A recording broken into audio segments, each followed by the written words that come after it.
Welcome to Ignatian Pathways, a podcast from OIS, the Office of Ignatian Spirituality.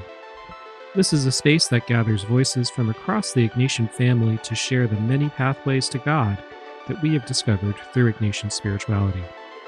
My name is Dr. Dave De La Fuente, Associate Director for Ignatian Young Adult Ministries. Today, I am joined by Stephanie Roddy, Director of Spiritual Retreat Ministries, Fordham University, Laura Oldfather, Catholic Life Assistant, Fordham University, and Kaitlyn Squyres, a senior at Fordham University. Today we're talking with some members of the Fordham University community. Fordham, of course, is one of the 27 Jesuit universities in the United States. Joining me for this episode are three friends and collaborators: Roddy, who is Director of Retreats and Campus Ministry; Laura, class of 2025, now working in Catholic Life at Campus Ministry; and Kaitlyn, now a senior and a devoted member of the Retreat Ministry. Could I invite you to say a little bit more about yourselves? We'll work in reverse order. Kaitlyn, you're up first. Hi, I'm Kaitlyn. I'm a senior. I have a major in theology, and I'm also part of the American Catholic Studies at Fordham. Like Dave said, I'm pretty active in Fordham Campus Ministry, mainly through liturgical ministry, as in like serving at Mass on Sundays, and retreat ministry as well. Beautiful. Great to have you here, Kaitlyn. Laura, you're next. Hello. I'm Laura. I graduated from Fordham in May with a degree in theology and a minor in journalism. I'm currently working as the Catholic Life Assistant for Campus Ministry, and I also have a Duffy Fellowship through Fordham Center on Religion and Culture. Beautiful. Great to have you too, Laura. And last up is Roddy. Hi, everybody. My name is Roddy, and I work in Campus Ministry. I'm a Fordham grad myself as well, and I was a Jesuit volunteer. I served for 2 years in Pohnpei, Micronesia. Great. This is a great conversation, a great bunch of folks here. And as with our previous episode, this is a bit of a reunion. And it's a Fordhamtastic reunion in this case. So for our listeners, this is a squad that I have a graced history with. We've worked together in retreat ministry. Actually, Roddy was my boss. Best boss ever. or we learned together in the classroom. And while we're starting with the familiar, there's also a takeaway, which is that Ignatian spirituality is one of many traditions, to be sure, but one that is particularly fruitful in offering a way to recognize God's goodness. The term for that, of course, is grace in my daily life and in how my history unfolds, which is to say that Ignatian spirituality is committed to showing the way to God. That's one of the four universal apostolic preferences that we are pursuing. And we're anticipating that among our listeners will be people who will participate in our new one-year program that introduces them to Ignatian spirituality called VIA, and that others will be young adults who participate in an adaptation of the spiritual exercises called When Ignatius Was Young. I think it's fair to say that you are where you are because there is an awareness that Ignatian spirituality has shown you three folks the way to God, and because you're also engaged in work that, broadly speaking, shows others a way to God. So, in a nutshell, what is one way that Ignatian spirituality has shown you that way to God? I think one way that Ignatian spirituality has shown me a way to experience God and connect with God is through meditation and the meditative element of that Ignatius emphasized, especially in his spiritual exercise. So when I first learned this, I had never prayed and meditated on the Gospels, like on scripture while reading them. And so that's something I learned from Ignatius' spiritual exercises that I've taken into my prayer life. Beautiful. And Laura, I think as I recall, you did that kind of meeting with a spiritual director and kind of doing the spiritual exercises perhaps in daily life. Is that the program you kind of did? Yes. Yeah. I had done 2 summers ago a 19th annotation version of the spiritual exercises where I spent several months, at least an hour a day doing the prayer and meditation and meeting weekly with a spiritual director. That is awesome. And just for our listeners, this is someone who's in their 20s who has already made the spiritual exercises. So this could be you. What else for the rest of the folks on in this space? What's one way that Ignatian spirituality has shown you a way to God? I can go, and I was thinking about basically all of my school experiences from kindergarten onwards, and then once I graduated university. I've only ever been in Catholic schools or worked at Catholic schools. So I think that faith and spirituality has been present in my education throughout this whole go along. But it was when I was touring colleges that I wasn't necessarily attached to going to a Catholic college. But as I was touring the schools, and specifically the Jesuit schools, there was something on the campus feel in the way that people interacted with each other, the way they talked about the school itself, the values and the mission that really drew me. And once I got here and really got settled at Fordham in particular, I found out that it was kind of the Ignatian spirituality that I think was the current, or the thing that I was the most drawn to or the most looking for. I feel like the classic Jesuit ideal of finding God in all things is something that really blossomed for me here during my time as an undergrad student, and just the way that God continues to show up in new and unexpected places is a gift that Ignatian spirituality has really given me. Beautiful. I'm excited to unpack further the new and unexpected ways, because that is something that I think everyone experiences in this spiritual tradition. And in a lot of ways, the three of you who are here are at the front lines. You get the front row seat in a college setting. So very excited to hear further. I would say the God in all things is definitely a key point for me as well. I think in my faith journey, I grew up going to Catholic school as well. I'm from a very Catholic pocket in the country of Louisville, Kentucky. But for me, like growing up, it was like you go to church on Sundays, and my like grade school did mass on Thursdays as well for students. And it was kind of like church was very much lived in those like four walls, or however many walls of the church it is. But knowing Ignatian spirituality and seeing God beyond just the walls of the church, and seeing Jesus in everyday living and in the people around me, was something that was really powerful, and like bringing me back to the faith and bringing me more active in the faith too. Whereas I'm not just like passively going to mass every weekend, which I'm sure at least many of us can relate to at some point in our life, and being much more active and attentive to paying attention to God in my everyday living, not just on Sundays. I love it. And speaking of, that's a great segue. Attention, right, is part of the key of the spiritual life. And so the next question is there a particular practice or prayer or method that continues to ground you in seeking and finding ways to God? Yeah, I have two things I've recently started doing. And one on the note of like meditative prayer, I've been praying the rosary more recently, and that's something that I was a little nervous about, a little uncertain. And so doing that recently, I found it's actually really similar to things that you do in the spiritual exercises, where you meditate on things that happen in the Gospels. And particularly it has to do with Mary, which I really appreciate. And so that's something that I've been working on and like getting into more of a rhythm of as I continue to practice it. The other thing I saw online recently, a pastor was saying to pray before and after reading the news. And I think this is something that I've just started, but it helps feel more grounded in like my morals and how I can respond with love and justice and compassion, because it is so overwhelming to constantly, especially like in the digital age of social media, be seeing such a wide variety of things happening in the world. But I think bringing it back to prayer and that commitment really, really helps me feel connected to God. I love that. I feel compelled just to hop in really quickly, because there's a great quote, and it's interesting. I'm trying to dig deeper in terms of who actually said it, because it's attributed to a Jesuit named Walter Burghardt, that contemplation is a long, loving look at the real, real, although you can do something punny about like, spirituality in Yeah. film.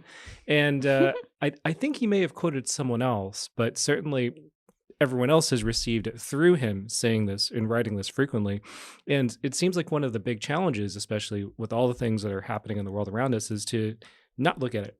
And it sounds like what you're doing instead, inspired by that pastor, is by praying before and after reading the news, you're looking at the real and looking at it from a very different perspective than would otherwise be the case. So I love that. I can jump in again. For me, the examen is always super grounding. I feel like it works very well at the end of the day to kind of think back over my day, to think about and feel the emotions that kind of accompanied the things that brought me joy or brought me struggle or brought me lessons, and then kind of setting an intention or a prayer or hope for what will come tomorrow. When I was in undergrad, I did this mainly with my roommates. We used to do what we called a list of 12, which is like it takes the like finding 3 good things, like the gratitude practice, but it amps it up to 12. And I feel like 12 is just, it feels like such a large number, but then as you're kind of slowly going through it and talking it over with roommates or friends or whoever, all of a sudden you're like, oh man, there's like been 12 great things that have happened today. So kind of starting with that practice and kind of weaving the examen into it, whenever I can end my day with that, I feel like I'm set up really well for the next day. I think for me, a lot of my prayer practices are in like tactile or embodiment methods. So I started ballet as an adult, and that is it's a lot of fun, and I would highly recommend it to anybody, but you have to be very attentive because when you're learning all these things, you've never known where you're supposed to point your foot or whatever. And I think that that's like something that I do that really reminds me of like my body as God's creation and these awesome things that it can do, instead of like as a young woman of being told what I'm supposed to look like or all those things, of being able to do movement. I don't even want to call it exercise, I want to call it movement, is a really empowering thing and like a very grounding experience. I'm also a gymnast, so I do gymnastics as an adult as well. And I feel like those are very grounding, of being in my body and seeing what God has given me. And obviously everyone has different levels of ability that they can engage with movement or embody prayer practices. But I'd say that's been really helpful for me in centering and finding like God in myself, when I tend to be pretty hard on myself, of like being in the moment instead of up in the clouds is really helpful for me personally.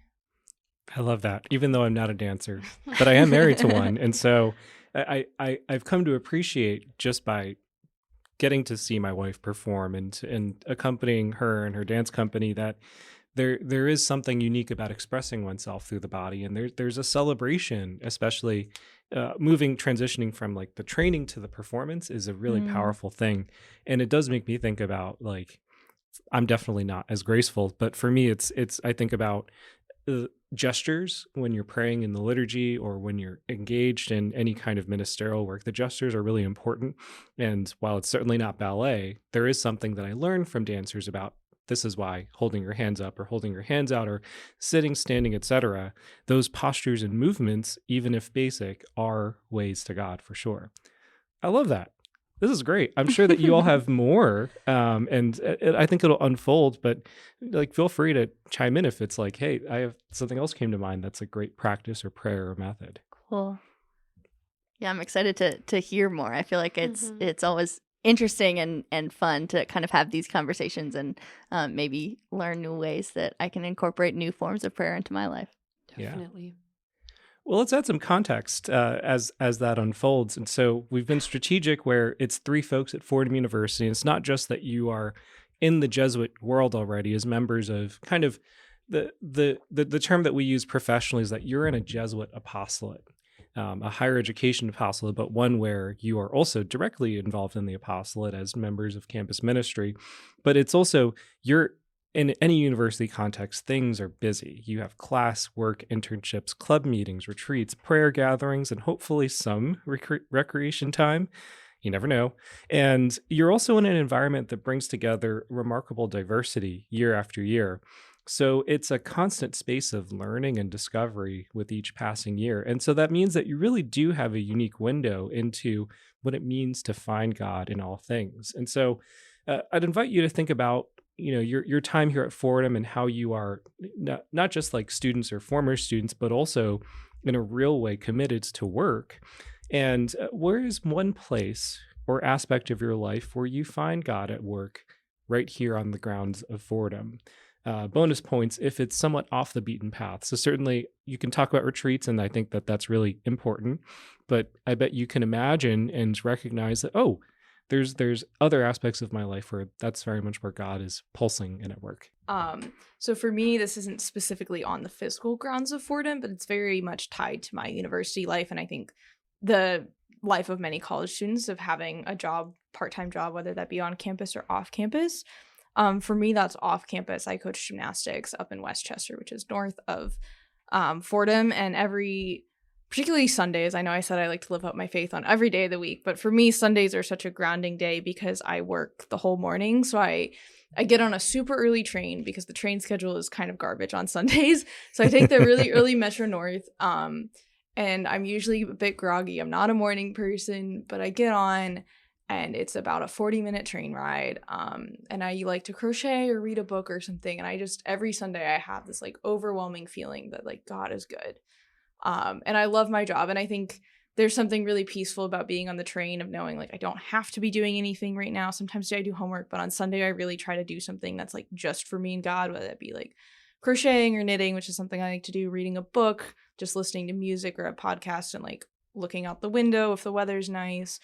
And just that really wonderful feeling of like knowing I'm going to go to work. And I work with children. I coach gymnastics for kids. So I find God in those kids, even though faith never ever explicitly comes up because it's a secular space. It wouldn't necessarily be appropriate for me to be mentioning that to the kids I work with. I definitely see God in them and all of the joy and the ups and downs. There are definitely downs too. Working with kids, sometimes they have hard days, but just knowing that I can be that force of love, of trying to be their contact with God's love, even if no one is explicitly calling it that. Of like that's something that's so special to me. Of like the moment I get up, even if I'm a little groggy in the morning, I'm just filled with joy. And even my friends could tell you that I come home from work on Sundays and every other day of the week that I happen to work as well, that I'm always happier, even if it's been a bad day, even if there's kids screaming and crying, people not behaving well because they've had a hard day, of just being that love and compassion for these kids and knowing that it's so important that they have that loving environment, especially in what can be a really intense sport as well. So I think that's something that I find God in, is like my journey to work. Every Sunday, it's such a good way to start my week and kind of reground my week. And I work other days of the week as well, but Sunday's my longest shift, and it's just such a wonderful and grounding experience for me. Love it. I feel like you talked so much there, Kaitlyn, about love and just kind of like seeing and experiencing the love of your job and the love that the students are showing and the young gymnasts are learning about.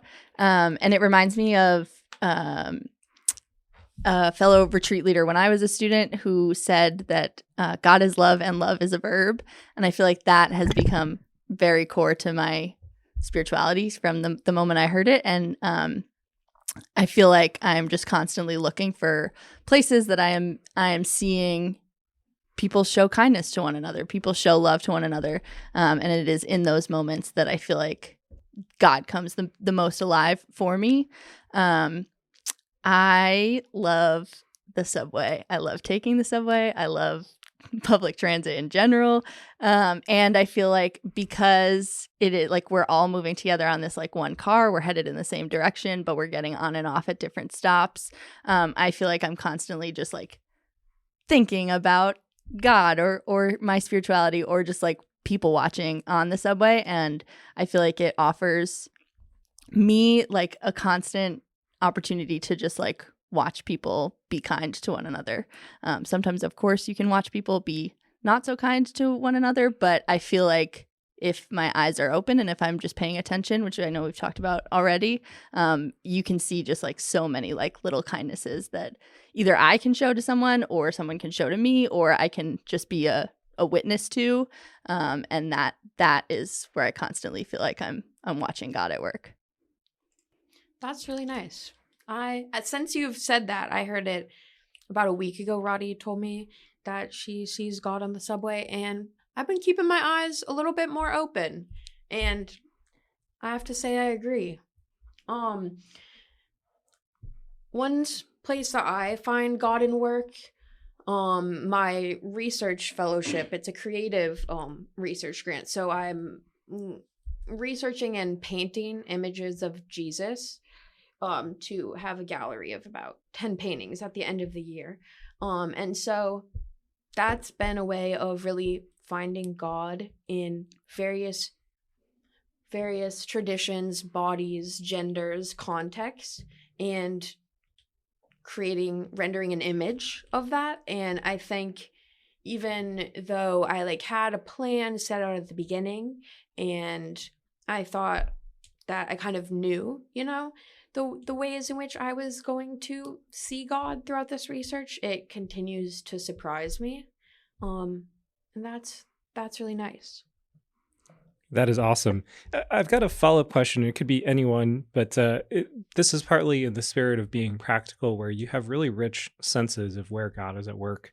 And for folks who are entering into the world of spiritual life, there's always a desire and a concern. Well, how do I know? Like, what do you look for so that it's more than just people watching? It's very much a conviction that God is present with you on the train, on the subway, as you're painting and studying and researching, as you're present with the kids that you are kind of coaching, so on and so forth, and probably also at Pugsley Pizza, if we know some of the folks in this space. So what do you look for so that you know that that's God? For me, it is definitely like a deep feeling of consolation. It feels like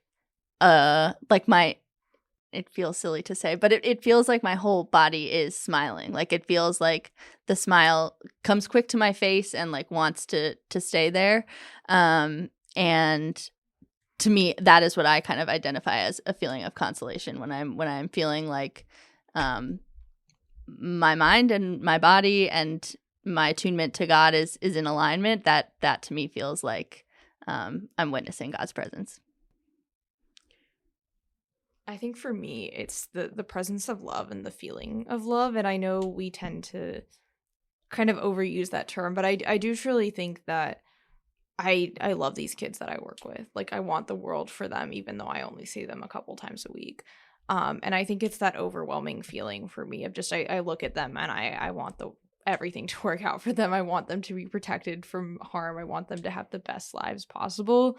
And I think that's just like that brush with the Holy Spirit, to have a phrase that I heard from Dave a while ago and has stuck with me ever since, of just seeing that God's infused in that interaction in those relationships. Because I do think in terms of coaching and teaching, like 90% of the work of like classroom management is relational, and having those relationships infused with love, even though we're not calling it like divine love in the space. Like I said, I don't think that'd be appropriate, but to me that is part of what it is. And I think that's kind of what I feel. And like I said earlier, kind of that like overwhelming feeling on my way to work, like Sunday mornings, it's like one of the first things that I consciously think when I get up, because I'm kind of just going through the motions until like I'm on the train, of like, God is good.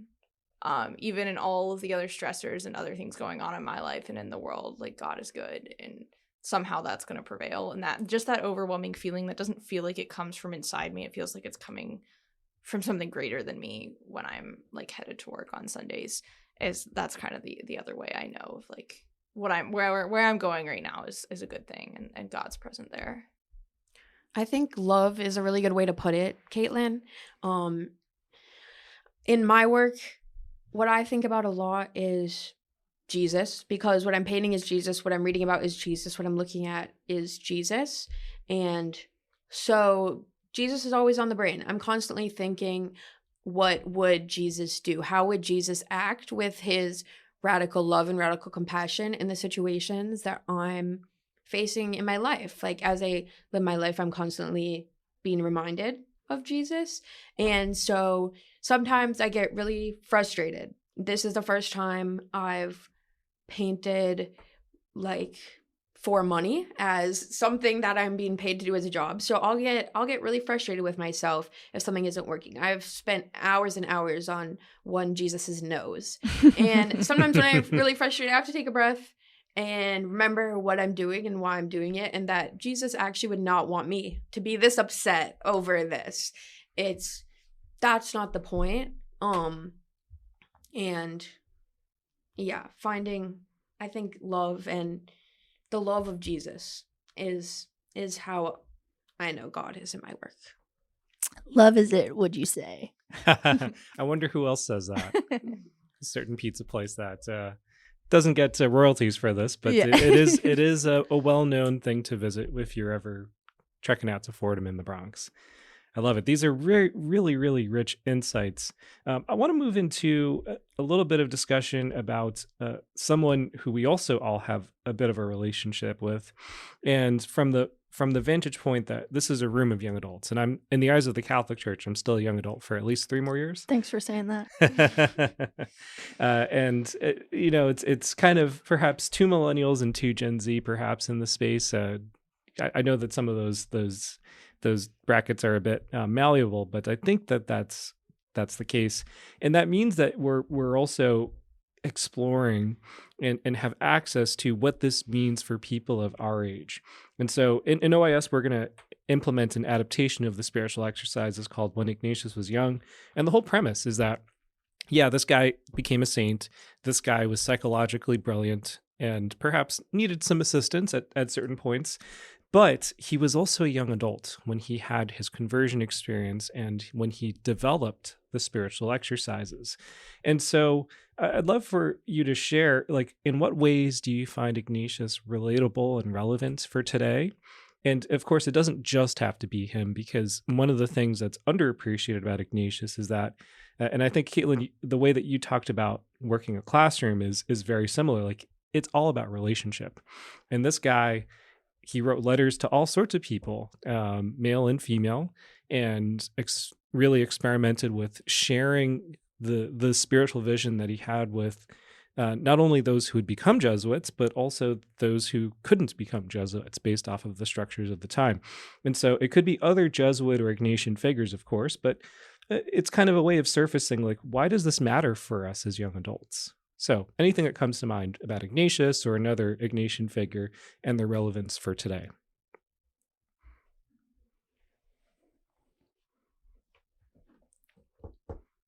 I find Ignatius relatable as a young adult in the fact that he wasn't perfect. And even when he was having his conversion, he was going through so many trials, tribulations, so many instances of doubt with himself, doubt in God, doubt in his path. And that is really nice as a young person, knowing that it's not that saints have been perfect their whole life. It is a constant work.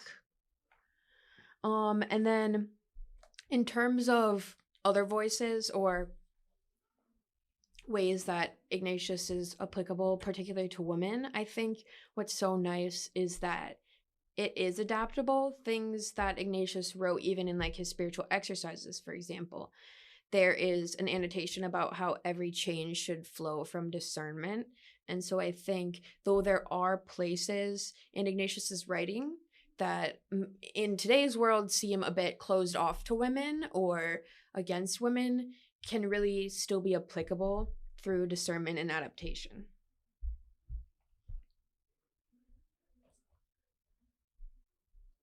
Yeah, this was a tough question.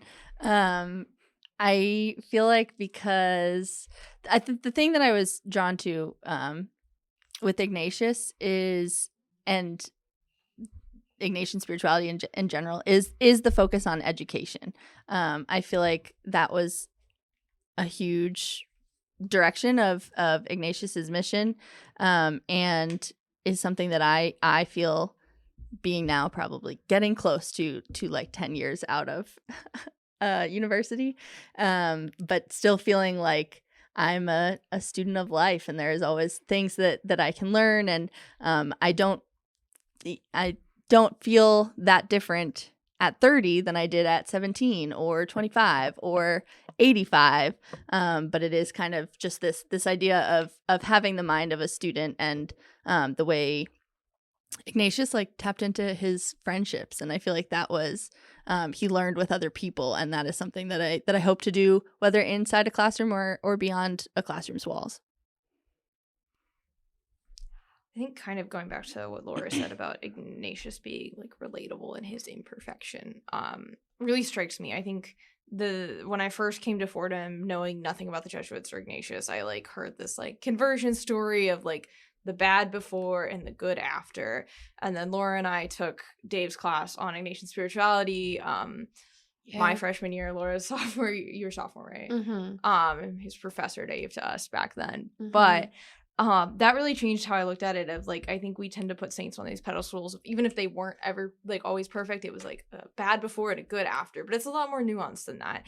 And I think I can really appreciate that in like his continual somewhat uncertainty throughout his life. Of like, he tried to go to the Holy Land and then he ended up in Rome, and like all these things of like being a young adult when I'm like about to graduate. I don't know if I'm going to stay in New York. I don't know what's next.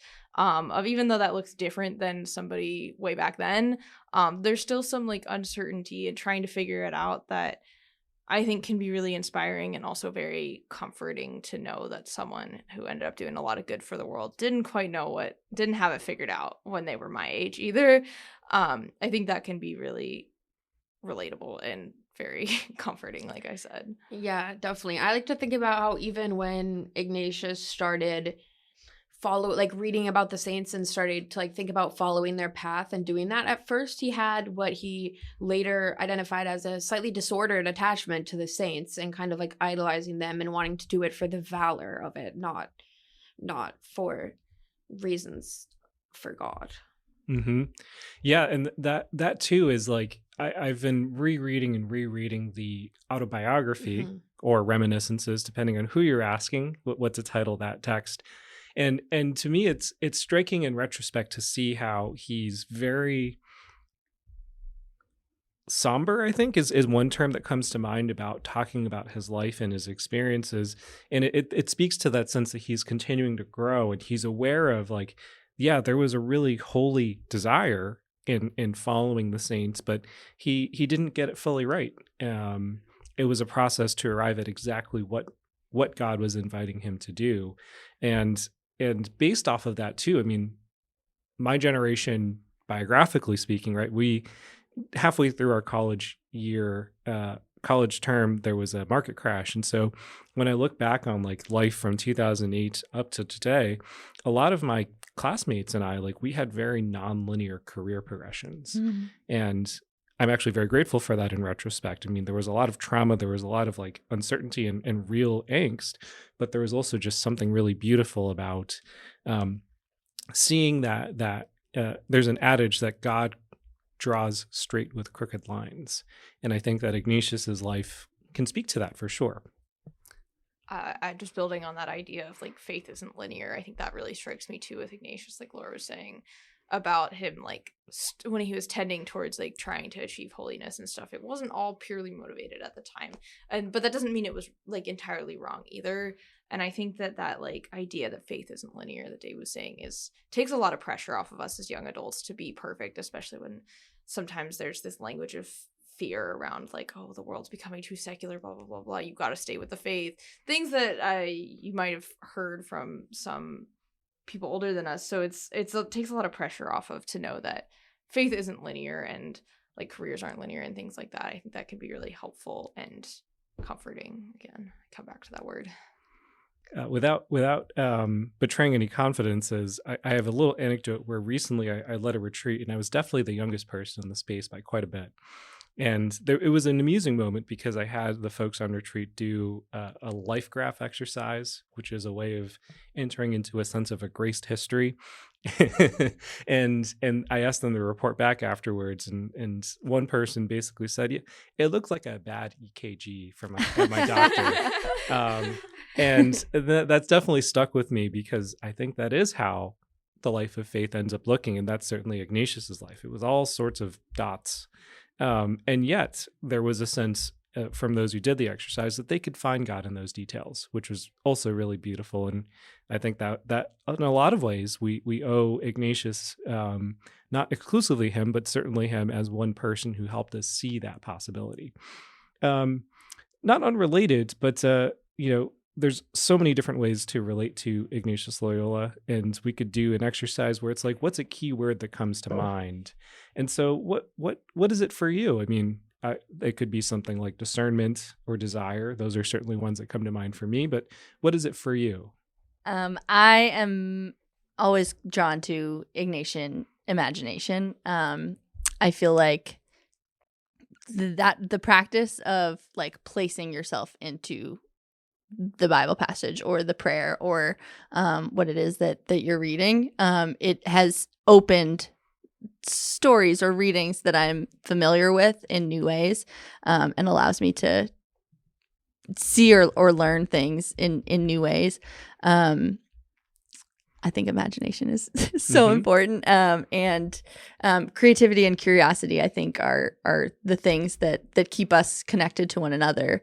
And so the practice of using Ignatian imagination to connect with these stories that have been lessons for generations helps to keep me feeling like there is always new things to learn and new things to discover. By any chance, have you ever done an Ignatian imagination exercise with a scripture passage and it made you chuckle?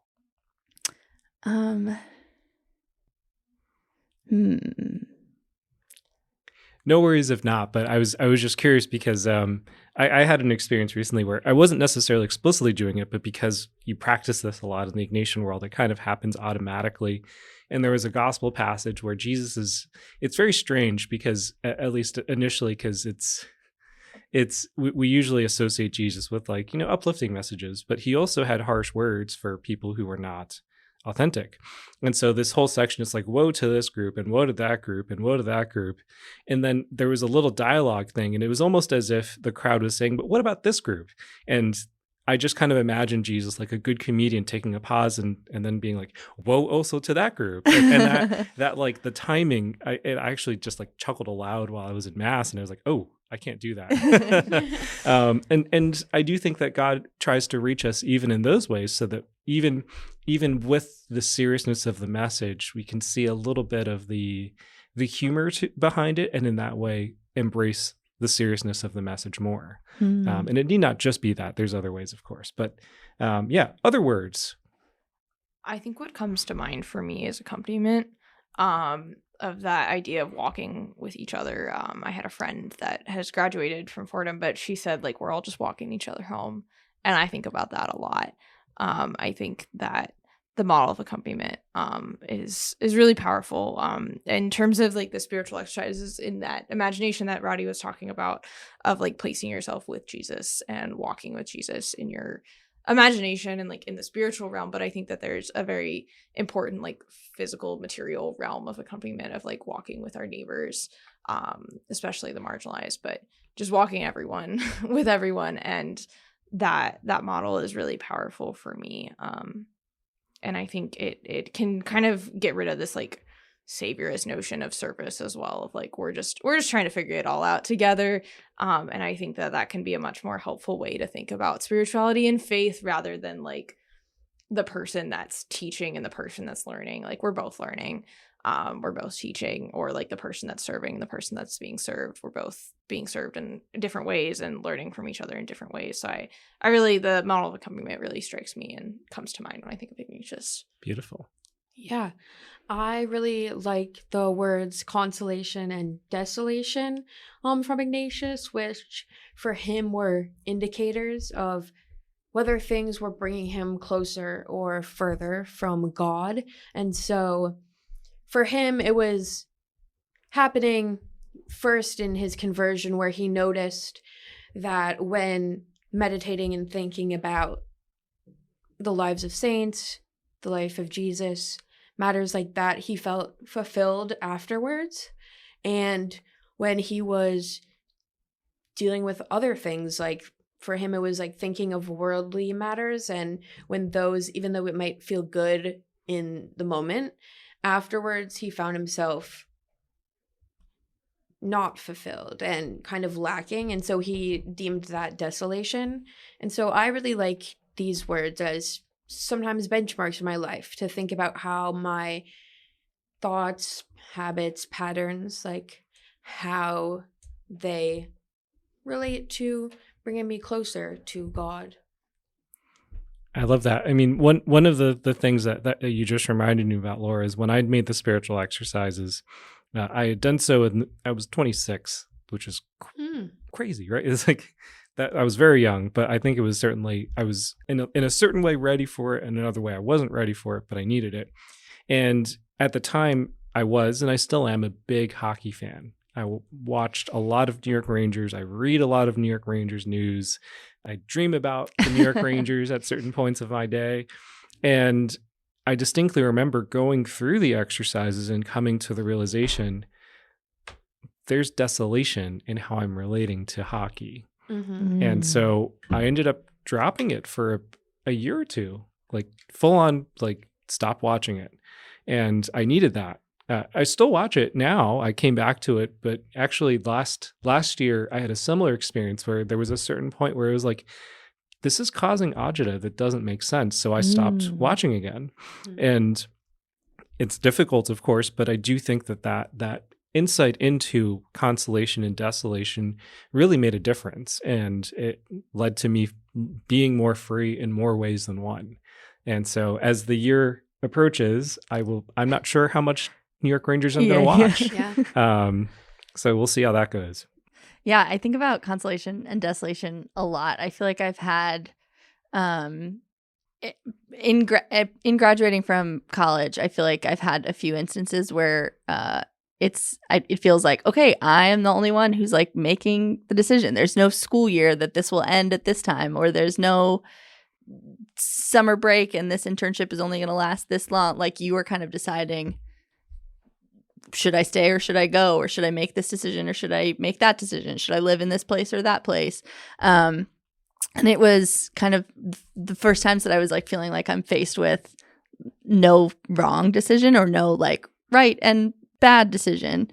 And I feel like the practice of discernment and consolation and desolation and living in the decision for a week and being like, okay, I'm going to live here, and just telling myself that, telling other people that, and reflecting on kind of how that felt to actually say out loud or to think about or to imagine or to whatever, and then letting the next week go past and be like, no, I'm going to make the other decision and I'm living here, and letting myself kind of like live in those decisions. It's the kind of thing that I couldn't figure it out in just a pros and cons list, but as I was kind of going through the act of feeling as if the decision is already made and this is the one that I've chosen, then I'm able to kind of like tap into those feelings of agita that you're mentioning. And yeah, I am glad you brought those terms up, Laura, because I feel like they are really important. I would agree. I think because they tie so directly into discernment, as we've all been talking about. I think about the discernment seminar that I had to take for the Catholic Studies program at Fordham, and I honestly wish more people had the opportunity to take it. It's such a fantastic seminar of just kind of like evaluating where you are in the world. We take it our sophomore year in the Catholic Studies program, evaluating where you are in the world, what the needs of the world are, what your gifts and talents are, and like what you want to do with that, and kind of moving forward. I honestly wish that they had a like version for seniors too, because I feel like it was helpful then, but it would be even more so helpful now as I'm, approaching graduation. I think about like in terms of those making big decisions and whatnot, and just kind of like evaluating what I've done in the past of like, I haven't had like a prestigious internship or anything like that, but I've like had this job as a coach since the summer before my sophomore year. And I'm so happy with that because it brings me so much consolation, and it also allows me to support myself to some extent financially as well. So like those kinds of things of like, maybe, I could have done something that was better for my resume and whatnot, but I'm very happy with like what I've done and how it's brought me closer to God, how it's brought my classroom and teaching skills better as well. Potentially looking to go into education after this, but those kind of things of like making discernment choices and evaluating long term of like what is it more than just the resume. And obviously we all have to make our own decisions on that. Some people, it really is worth it to go for the big internship, even if it doesn't make them as happy. But for me, I think really thinking about those emotions of like knowing that I'm going to come home from work like more happier, more charged, even if I'm physically exhausted, has been something that's really important to me. And like I said, everyone's got to make their own decisions on that of what's important to them. But those ideas of consolation and desolation have really impacted how I think about work and labor, especially as I approach graduation and needing to have a full-time job and all of that after this. And like knowing that there's like seasons to those discernments that you can kind of return to discernment, and what can be right in this moment, or the job or the internship that is what you need right now could change in 5 years or 10 years or 50 years, and you're able to make that decision, and you can kind of keep returning to it. I feel like that is a conversation that I have fairly frequently, and is also like helpful to remind myself is like there is so much more to come beyond age 25, and the way that you can kind of like keep changing and keep making new decisions, because now you are kind of the one who's in charge of the timeline, is such a gift. I think something that really helped me with that discernment when leading up to graduation was the senior retreat that I went on with Fordham Retreats. And so it was a couple weeks before graduation, and it was a lot of thinking about all of these questions because it's such a pivotal point in your life. And I have gone through a lot of change in various relationships, jobs, friendships since graduating, but really reflecting on my values and all of these things for the weekend leading up to graduation was really helpful for me. And I think that's great that you'll have the opportunity for that as well, Kaitlyn. I think that's really a blessing. It makes me think about one of the realizations in my life was, the nonlinear progression for me. I ended up working in healthcare for 4 years, and while it was meaningful and I learned a lot, a lot, so much so that like there were certain points where I would ask the surgeon, "Oh, are you going to do this, this, and that?" And they're like, "How did you know that?" Secret medical school. Yeah, I love reading. So, but it was clear that it also like that wasn't my career path. For a number of reasons. And so what was I to do amidst that? And I think this sense of discernment and mission and openness, in retrospect, one of the things that I'm able to name is that even though that job was not the career, right, or the vocation, it met needs, but it also prepared me and freed me amidst the fact that I was working a 9-to-5, that strangely enough, I was also freed to do things that were more aligned with what I'm called to do. And so it wasn't wasted time. It was a matter of recognizing the opportunities and kind of aligning that and responding to it using that framework of consolation and desolation and so on and so forth. And I think that too like helps me think of the future very differently, with a greater sense of freedom and at least a sense, I wouldn't necessarily always use optimism, but with a sense that, okay, whatever happens, like there's spaces of freedom to pursue and to live into that, and then to see where that goes is very, very exciting. This has been a really, really rich conversation. We could probably continue all day, but folks have work, you have class, you need time to rest too. So I'd love to conclude partly riffing off of something that I was planning, but also riffing off of something that organically has emerged, which is that, the folks at this table are mission-minded folks. And a sense of mission is classic Ignatian, not just Ignatian, but especially inflected by how Ignatius understood a method to clarify. This is what the mission is. This is how to do it. This is what to look out for. But it's also a mission that's rooted in kind of the culminating image of the spiritual exercises, which is love. Love is it, said the pizza place that shall not be named. But it's, of course, more than just a generic love. It's like, this is what divine love looks like. And so I'd love for folks to conclude here with responding to this prompt. In what way have you fallen in love, thanks to Ignatian spirituality? Or why do you think people need to fall in love today?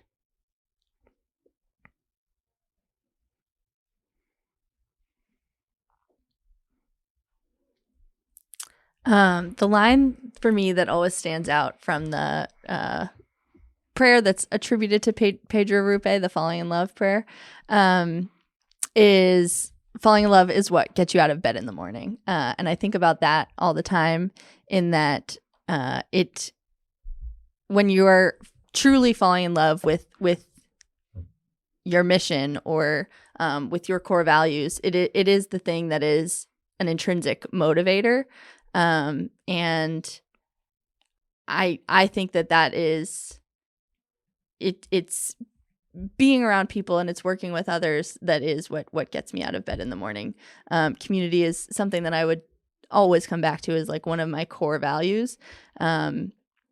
and just being surrounded by people and stepping on the subway and getting to witness how we interact with one another, and we can show up for one another is why I think we need love, because we need one another. We can't do it alone, and it is in together that I can see myself most clearly.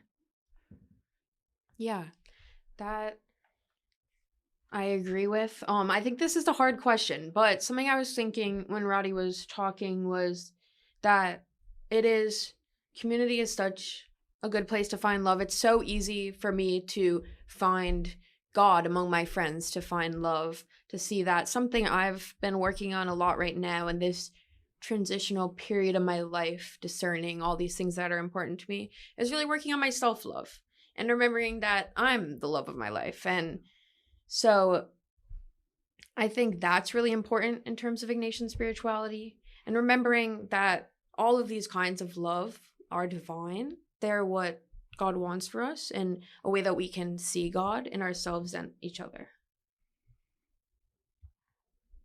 I think for me, what comes to mind is like this idea that love is not finite and love is not transactional. I think I've definitely had friendships in the past or whatever where it's like only, I don't know, we look at it in a transactional way of I owe you this because you gave me that, and it's really not that. And I think to some extent, yes, there should be some level of balance in friendships, but it's not a keeping score. And I think about in terms of friendship with Jesus or friendship with God and all parts of the Trinity, of like God's not keeping score. So like I shouldn't be either in terms of what prayers are answered or not answered, how I want them to be. And just, yeah. And on the note of like love not being a finite resource, of like, just because I love someone this way, that doesn't mean I can't love someone the same way as well. I can't, like, love is just overflowing. And I think that that's something I can definitely feel in my body too, of just feeling that overwhelming feeling of love that's like coming from inside and outside at the same time. And so those are the two kind of things that really come to mind. I don't know how much sense that made, but love and relationships are just so important and can't be measured. Yeah, it's these are all perfect answers, because that's where Ignatius wanted people to finish, to end their experience of the exercises. It's that really deep experience of the reality of love.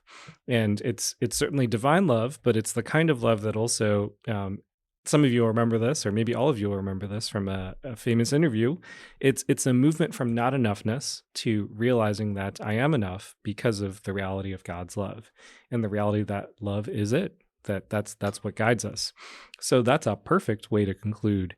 This has been a really rich conversation. We thank our friends, our Fordhamtastic friends here, for a beautiful expression of all sorts of great insights and wisdom and experiences. And I hope for you listeners that this opens up for you at least one more pathway to God. I'd like to give a special thanks to our trio from Fordham University: Stephanie Roddy, Director of Spiritual Retreat Ministries; Laura Oldfather, Catholic Life Assistant; and Kaitlyn Squyres, a senior at Fordham University. Thanks again for listening today. If you like what you heard today, OIS has plenty of pathways for you to explore on your spiritual journey. Just visit us online at jesuitseastois.org. And you'll always find plenty of other Ignatian resources at ignatian.info.